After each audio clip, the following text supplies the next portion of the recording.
Hey everyone, welcome back to Crypto Cash. Thanks so much for joining me here. I hope you're having a phenomenal day. We're taking a quick look here at ICP. We're going to double check a couple of things and just talk a little bit about the short that we have open and if it's worth considering keeping open. So a quick congrats to our members, of course, for that ICP trade here. It took 13 hours, took 28% on a 5x leverage trade. XRP 45% in 12 hours and Fetch.ai 52% in 7 days. Those are profits taken within the last 12 hours here. So congrats to them. Also to our Premium Plus members here too, scalping the heck out of XRP, ADA, Link, and BNB. Nice trades there, folks.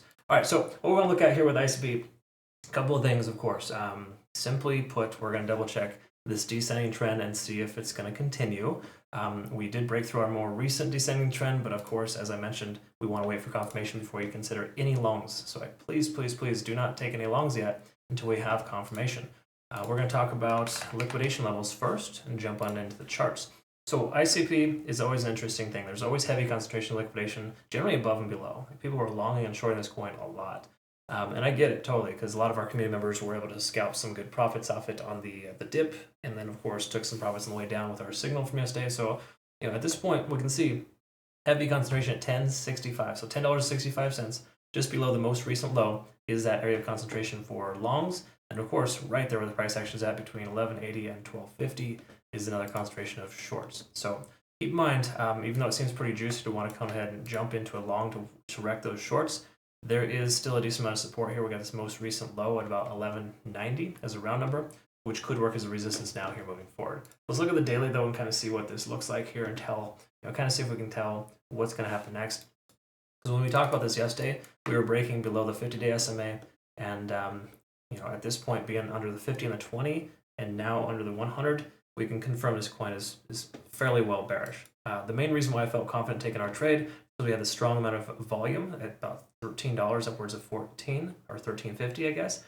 We talked about this yesterday being a very important thing. So if you saw my video from yesterday, again, congrats. Thank you again for the awesome feedback. But when you take a trade into this amount of volume, at least the opposite direction, you're gonna have a lot more success. So again, the price comes up here, rejects off that point of control, and continues lower. So it's a very standard procedure to reject off of resistance levels, and resistance levels are commonly accumulated at high volume.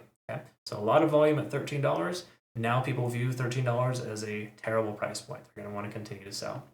That's generally what's going on. We also have a low amount of volume in general here in the last few days. So with that tapered volume, the sustainability of the price going higher is less. So that's kind of what's going on there too.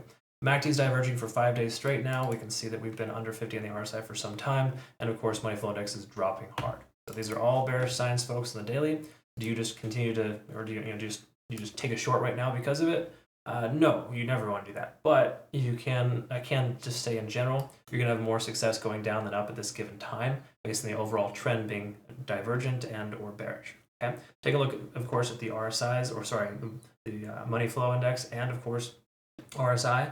If we take a look here, we can kind of see we're really low, we're closer to 30. Now, commonly you'll have success buying the dip at 30 on the RSI on the 4 hour. That's just kind of an area of which I've had a lot of success myself buying that dip. I like to have other confirming factors, but generally speaking, when you're overextended to the downside like this, you will see the price try to recover itself. Once more, that's mainly because the price was overextended. We can see here we're now at a 9 to the downside. So generally speaking, we need to consolidate and go sideways, or possibly consider the price could go up from here. Again, there's nothing here showing us that it's going to, because if you look at the charts, none of these indications are saying, hey, the price is going to shoot up. We got stochastic RSI swinging up, yes, but that's just a momentous indicator letting us know that the momentum has slightly shifted. But until we start establishing higher highs and higher lows, which we haven't yet to do, we're going to continue in this descending pattern. Okay, so again, this is not a very healthy situation. This is absolutely a bearish type of scenario here. Okay, so we'll go ahead and change the color of this guy here, and we're just going to go ahead and pay attention to this and make sure that we know that we're kind of honoring this descending channel. Okay, so again, what happened here previously, we got this range bound activity, and as I mentioned previous, if it either breaks up, it'll continue to break up and go higher. If it breaks down, it'll usually retest and continue lower. So the potential scenario play out number 2 is effectively in place. Okay, now what does this mean for us here? Does this mean the price is just going to instantly recover and go up? No, we need to see it be range bound before it can continue higher. Okay, that's generally what we're looking for. Right now, with it being descending like this, it has a higher propensity to continue to drop because it's going to continue to reject and go lower. So generally speaking, this is a very much a bearish type of channel. Okay, so do not get it twisted that just because it's coming down and the price is coming down, in a handle pattern, so to speak, that it's just going to break out because of it. Again, try not to get too stuck on patterns. This is only giving us emphasis that the price action moving down with everything else looking bearish is confirming the fact that we're in a channel and it could continue lower. It's not the opposite of which you see a pattern here and you just presume that the pattern is going to play out because it's a pattern.